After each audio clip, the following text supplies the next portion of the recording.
Well, hello, everyone. We're a little bit late today, just a few techie problems, but I would not worry too much about that because everything can be sorted sooner or later. It takes a little bit of time, but there we go. So we're delighted to be here back again at our Biophilic Hub Materials Monday. So, Biophilic Hub on our Materials Monday is our weekly rendezvous, as they would say in French, where we talk about all things which have got to do with natural materials, um, ways to find them, their properties, anything which can we put into our homes in terms of materials which makes us feel good. So today, as I am delighted to have with us Ruth Sutcliffe. Okay, so Ruth, first of all, thank you for being with us and welcome. Of course, thank you for inviting me. It's my fault that we're late because I am not a I have no technical assistance here. And I admit, I'm not a techie. I'm really terrible. Doesn't matter.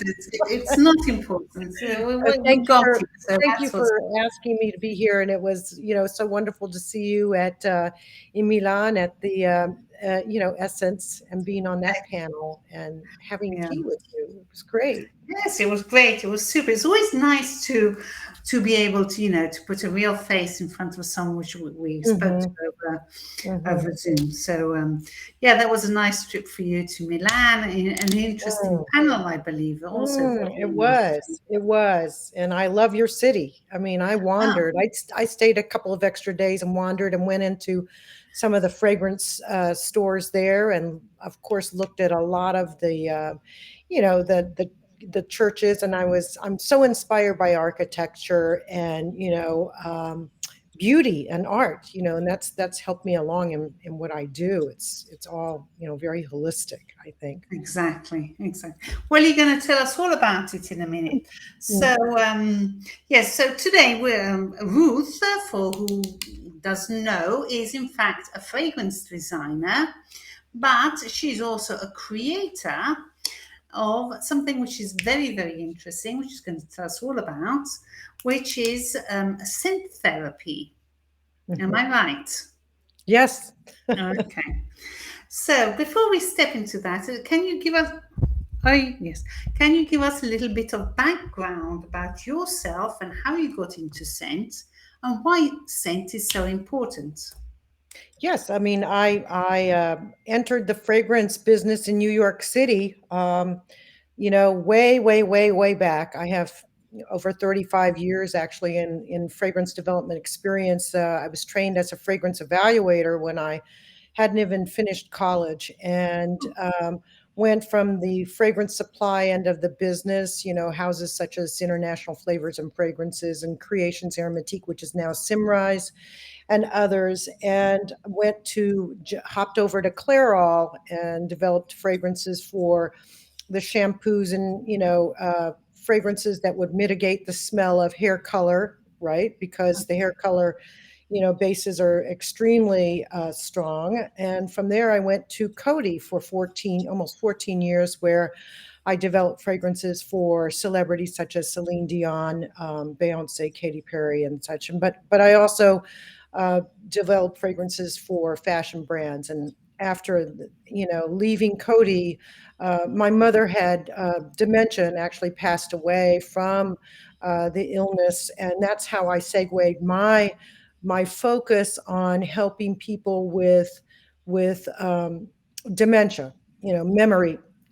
recalling memories through the sense of smell, because it's quite known in the fields of science that uh, fragrance or scent recalls memories faster than any other sensory function that we have. But it's also really important for our well-being, for space, for realizing our space around us, for our health. If you don't have a sense of smell, you don't have a sense of taste. And as so many people have found out during COVID, the anosmia, which is the lost sense of smell, is one of the long haul issues with COVID. And you know, I am a foodie. I can't imagine not being able to taste my pizza or pasta, or I love food. So not being able to taste is for me, that would be tragic. So basically, that's what I concentrated on, is helping seniors stimulate, helping them stimulate their sense of smell that would help recall memories. To recall memories would elicit conversation and storytelling, and provide socialization. And so, I kind of like went from that to developing a more comprehensive toolkit for speech pathologists who work with people who have developmental disabilities, or such as autism. Because what I realized, the sense of smell, when you can recall memories, it triggers conversation, and people with autism have a difficult time expressing themselves. So I went through this whole process, of developing that. And I guess when COVID happened and I started hearing about nausea, I thought, if I could help people in any way possible, because that really is my mission, you know, um, is to help people live better through the sense of smell, through scent. And so I kind of developed this little niche for myself, um, where, you know, um, that's what I concentrate on. How can scent be used other than wearing, right? As a Okay. perfume? How can scent be used in our lives to improve lives, our life as well as others, whether it's somebody with dementia, anosmia, autism, learning disabilities. And, then COVID came, and we started hearing about PTSD. And Okay. that's kind of how I got into this Ayurvedic formula, scent therapy calm, that it's, 100% natural. And so I'm evolving, because this is Yeah. only started in 2016, so it's not Okay. that long. No, but it's quite an interesting fact, because we know instinctively that when you walk into a room which has a smell which reminds you of something, you sort of say, "Oh, oh, this reminds me of my grandmother's home," or "This reminds me of Mhm, my mhm. holidays by the." But it can also be negative. So, Yes, but how do you manage to? I mean, are there categories of scent which evoke different kind of emotions? Is it the same for everyone, or do you have to hone in onto the single person? it's not the same for everybody, because everybody has their own memories. So when I started developing Essential Awakenings, the smell and memory kits and activities for people living with dementia, I went through this, several months of exposing, going into assisted living communities for memory care here in the States, in pretty much in the northeast area, New York City, Connecticut. And I had the perfumers who I worked with all the years in the business develop what I call distinctive scents, a distinctive aroma. So the smell of grass. So I would direct them. I wanted the perfumers to work on the smell of grass, like if you're lying down in the grass, right? So there's a little bit of dirt. If you played soccer or football, let's say football, uh, uh, or if you've had picnics, or when you were a kid playing around outside in the grass. Do kids do that anymore? Not enough, probably, but it would automatically trigger that memory from childhood, right? And we all have these, wonderful memories of childhood, whether it's the smell of grass, the smell of chocolate. Anyway, so going to your question, I had all different kinds of smells. And yes, there were a few that evoked sadness. And I can talk about that later. But I went through this whole process of elimination where I had about 65 different smells that I was exposing, and writing down in a little log what the reactions were, which ones were the most positive reactions. And so that's how I came down to six. Actually, I came down to 12, but then now I only have six. Chocolate. Chocolate, you think about it, it's pretty much universal, right? I don't, I've traveled a lot. I don't think that there's one country that I've traveled to where I can't find chocolate.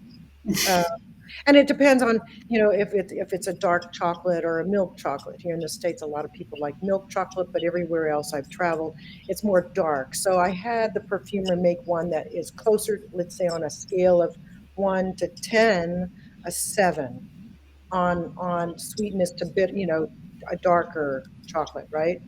Mhm. And so, I came to cinnamon because cinnamon is used in cooking, baking and cooking. In India, it's used in some cuisine, right? In other countries as well, but also in the Caribbean, right? Of In the course. States, we use it a lot for baking, just like you do in Europe, in the pies and the breads and such. And so that's kind of how I came down to it, because I was thinking on the global scale, because obviously, I think macro, not mic, I did want to be American centric.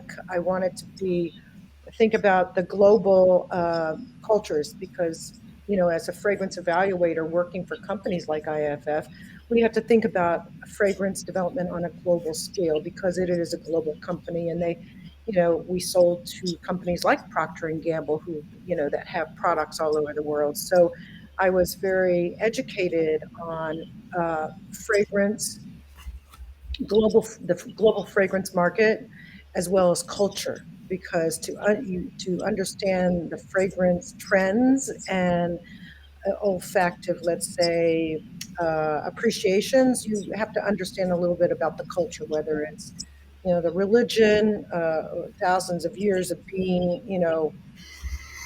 following. Colonized. You have to understand some of the very basics, and the psychology of the consumer is important. But so that's kind of net how I came down to the fragrances I did, and then I evolved from there for my next pit for speech pathologists. Okay, so basically, what I'm understanding is that you have managed to divide into six kind of scents, um, different kind of emotions that Yes. they would evoke. Hmm. Is that Hmm. right? Right. Chocolate, think about chocolate in the States, as well as I'm sure other countries, chocolates are given for love, or, it's a gourmand. It's something that's a delicacy, it's when you have like for me, when I have one really good piece of chocolate, I'm fine. I don't have to have anything else, for dessert. I just have one little piece of chocolate. I'm happy. So Valentine's Day, Mother's Day, love, it's Easter too, so it's chocolate, comes to us in various occasions, right? It's a Okay. wonderful dessert, Yeah, right? but what I want to ask is if is these emotions which they evoke, these six categories of scents which you have. One is chocolate, clearly. Hmm. The other one is grass. Can you tell us what the other ones are? Well, so there's cinnamon, of course. Mint is interesting. A lot of people wondered why mint, and well, in Morocco they have mint tea. And if you're from New Zealand or the UK, mint jelly is often served with lamb, right? Mhm. So mint for tea. If you're from Kentucky, from the South, mint is put into the mint juleps. So I really thought very much on the global scale. Mint is used in China, in the Asian countries, So that's kind of how I came down to it. Pineapple is another one. Pineapple evokes, for so many people here in the States anyway, the pina colada, sitting on the beach, being in the tropics, and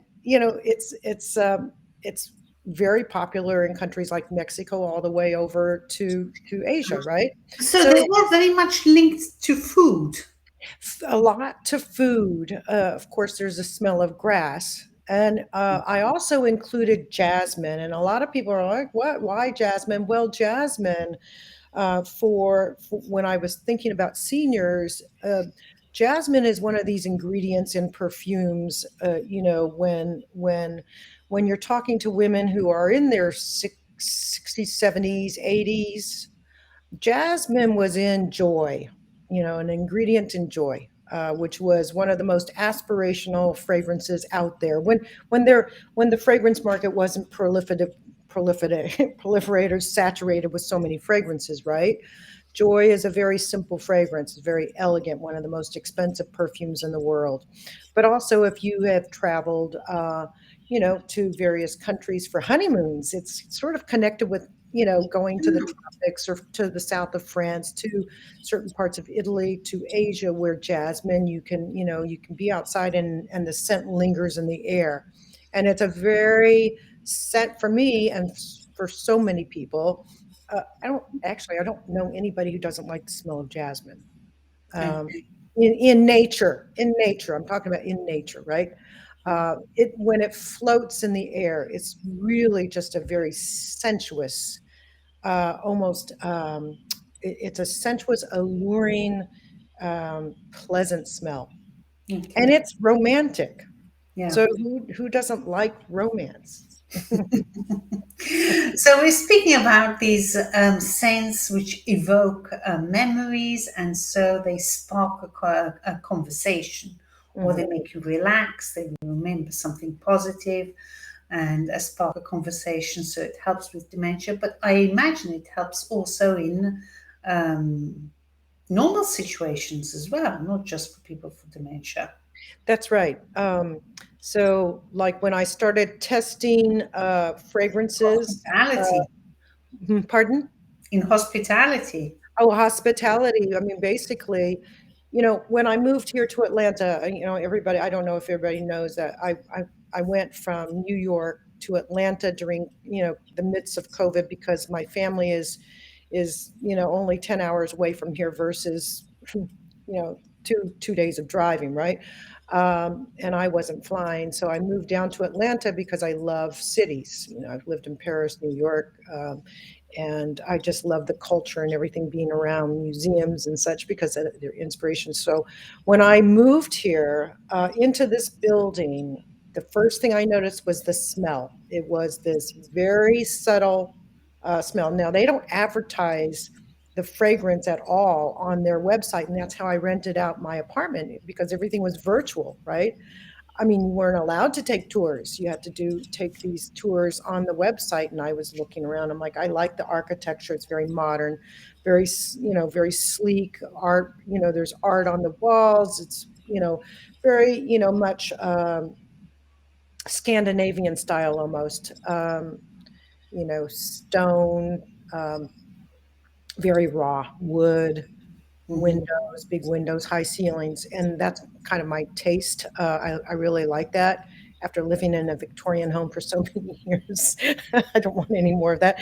So when I walked in, I smelled this fragrance, and it was uh, being, diffused through the HVAC system.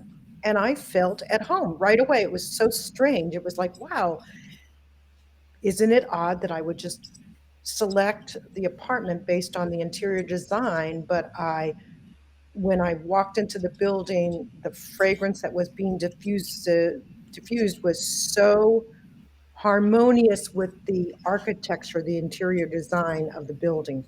Simple, soothing. It made me feel at home. Actually, made me feel like I'm living in a hotel, just in extensive, you know, uh, And extensive. did you manage to recognize what kind of scent they were Yes, I mean, diffusing? right away, but it was created, I think, so well that there wasn't really one particular note that stuck out. It was so well, I guess, developed by the creator, that it wasn't like, oh, it's apricot, it's raspberry, it's musk, it's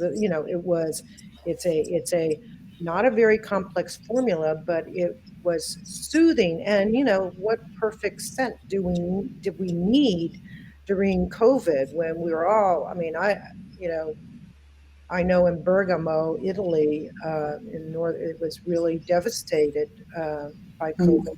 And yeah. where I'm from, that's what it was too. So I was stressed out, um, and when I came here and I smelled the fragrance, I smelled safe. I felt comforted and at home. And when it comes to your home, you want to feel like at your home, and that's how you kind of like would have to develop a fragrance, is to have it be harmonious with the interior design, the So, overall. how can you choose? How do you choose which one is the right scent, which speaks to you and which is welcoming also for your guests or clients if you are working for a Right. commercial? Well, I'm going to give an example of a friend of mine, actually, who is a perfumer in Italy, but over in the Venice area.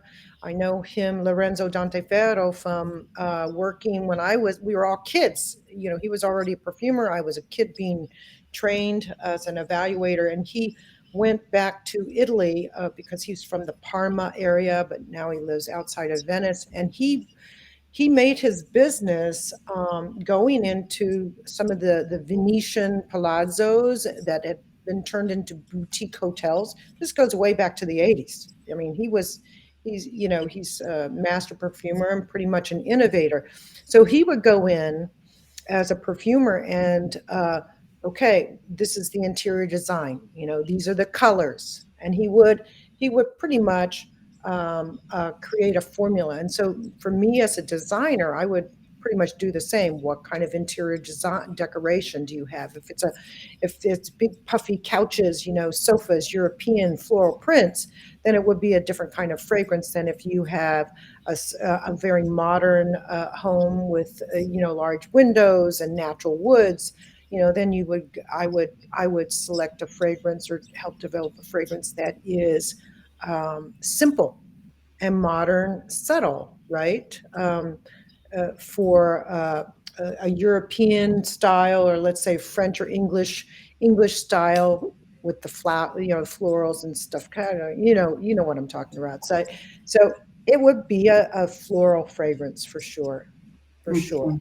Maybe in the library where there are a lot of books and the dark walls, maybe it would be a woodsy fragrance, something very, you know. So it would reflect a bit the style of the Yes, I think it's store. necessary. If you have let's say you have this modern home with a lot of light coming in, you certainly wouldn't want a fragrance that evokes darkness, Just or you know, darkness or compactness. You want that space that's open, that fragrance that feels open. But I'm And a bit curious here because, or and also a bit confused, if you don't mind, because on the one hand we have the places, okay, and you're explaining to us, you know, your fragrance got to match a bit the place which you are in, and there are different kinds of fragrances. But on the other hand, when you are speaking about people and helping them um, to recollect, so bring back the memories, is very much a foodie kind of scent which you are talking mhm, about. mhm. So obviously, I don't want to have a foodie scent in my house unless it's in winter, and I want them to have a smell of baked cakes or something to that Oh, extent. When outside it's cold, but in the summer I don't for sure. oh no, for sure. So I'm just wondering if you speak to people with dementia or autism, etc., and you want to evoke a place, do you still have to use foodies or No, no, no? no. Actually, before COVID, I was having discussions with, let's say, a pretty large company, an assisted living, community corporation. Actually, they have many properties, and we were talking about adding scent for different reasons. Okay, so it would be like, let's say at mealtime, yes, you would want a food smell, right? Um, because it could help stimulate their appetite. Because I've seen this, giving my sensory sessions, essential awakenings to them. It's like if I expose them to chocolate or to apples, or let's say a melon, you know, often they would say, "Oh my gosh, now I want to eat something." So you know you And with seniors who are living with dementia, such as Alzheimer's, they because they're losing their sense of smell, they lose their urge to Appetite. eat. Yes. And so the thought was, I want to stimulate that so that they are encouraged to. Okay.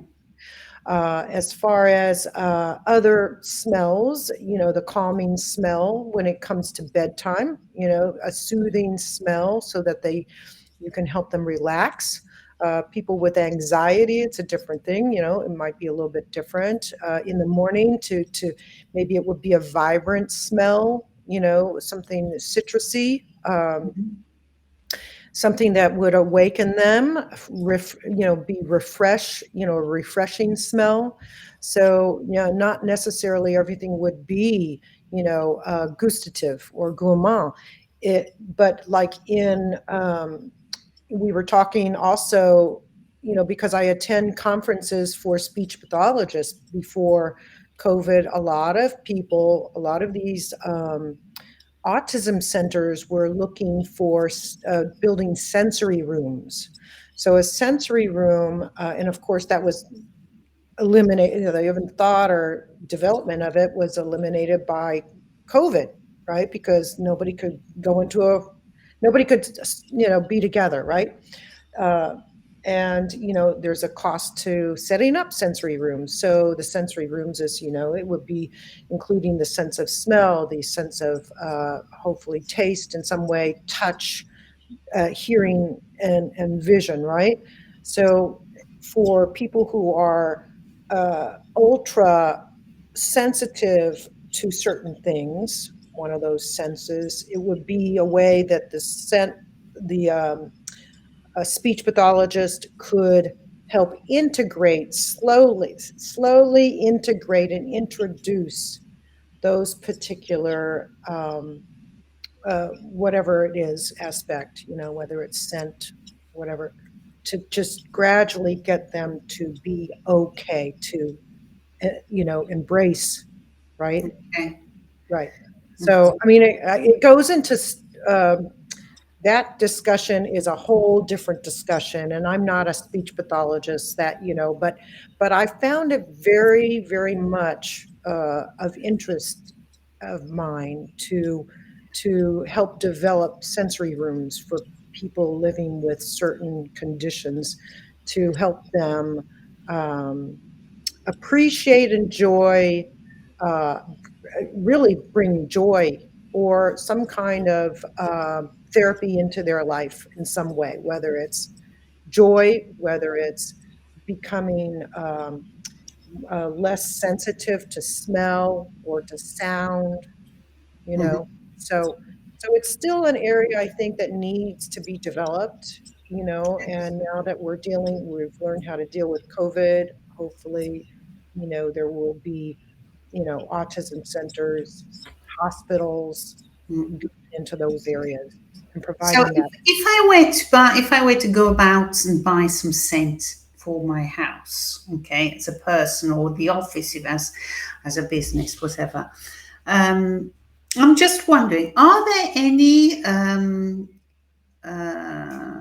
dangers, should I say, or counter indications of choosing what kind of scent or the quality of the scent, or if there are certifications which we have to look out for? I Being in the fragrance business for the 35 plus years, the fragrance companies, the suppliers, are very, um, they have their own regulatory and toxicology teams, Okay. internal, the larger ones, right? They know, I mean, these are scientists, these are doctors of toxicology, who run you know, these offices or their sections in these fragrance companies. So they're ruled by, they understand what's harmful, what's not harmful to So, us. so basically, there isn't anything on the market which can be strongly harmful for the person in choosing Well, I'm not going to. which scents. It's a matter of who you choose to buy from, right? Okay. Um, you want to make sure, like I purchase my fragrances from companies that are global uh, fragrance and flavor suppliers, by the way, because most of the reputable companies are in both flavor, have flavor scientists. These are scientists, right? They're chemists, they're whatever, and they're responsible. They are responsible companies. Um, I wouldn't, I'm not going to say that there aren't fragrances that are out on the market that are, could be harmful, because those could be companies that go around regulations. We have in the fragrance industry a very reputable regulatory committees Okay. made up of members from different companies and science, including the many scientists, right, representatives of the companies, and they oversee, and so Okay. it's there's a watchdog group. Let's call it a watch. Perfect. Yeah. Excellent. So I'm not concerned so much, and really it depends, Odile, on your personal, everybody's personal preferences for what you want in your home, in your office, right? Okay. Or So in your listen, before we close up, I want you to tell us little bit about your kit. which one? Okay, well, can I do this? Absolutely, of This course. is Essential Awakenings, and this is the one with the six fragrances or six scents. The grass, the cinnamon, mint and such. And they're actually in roller balls. So here is the reason why I chose. I'm a roller ball junkie. Okay, the reason why I like roller balls is because they're clean. I mean, it's like you're not spraying, right? Because to spray um, with seniors, especially, or in any environment, if you're spraying perfume or scent, then it fills the room. Some people might object to it, and this is very clean because there's no spilling involved, right? Okay. So, and we're not spraying. And for the let's say recreational director or program director at an assisted living community for memory care or a family member, they basically can roll it on. Let me see. The little paper strips that you see in Yeah. department stores. Okay. Yeah, Yes. so every kit comes with these little paper, a packet of paper strips. And you just roll them, when I go into sessions, I roll it onto the edges. I started volunteering at respite care for people living with, low level of dementia when I came to Atlanta, and they love the sessions. But every one of these kits come with something like this, like a clue card. So it's like, okay, if I'm smelling the smell of jasmine, if I'm giving out the smell of jasmine, I don't tell them what it is. I want the seniors living with dementia to smell, to think, to try to, like, have some kind of trigger of memory. And if they can't guess, I give them clues, like it's a white flower, an ingredient used in many perfumes, often blooms at night. And then if they're not, like, still not getting, I keep giving a little bit of clues. It's like, you know, uh, think about Provence, think about, the tropics. So that's just an example. For cinnamon, it would be like some of the clues often used in baking pies, sprinkled on a bun. It's a Okay. And so they guess the scent, and from there yeah, they start the conversation. So it can yeah, happen every day. right. Yes, and because I also lead conversations. If I see, because if they're doing this for the first time, they're like, a lot of people just like, okay, what do I do next? Well, then I lead them. So what about cinnamon? Who likes to bake? Have you been, do you like certain foods that have cinnamon, or, have you ever had a cinnabon? Mm. Um, for mint, one of the program directors, when they smelled mint, he said it takes me back to my honeymoon. So what about your honeymoon? Where was it? Oh, it was in Morocco. It reminds me of the tea. And then that went from going to Morocco on his honeymoon, having mint tea, to something else. Someone else would come in. Well, yes, I grew mint in my garden.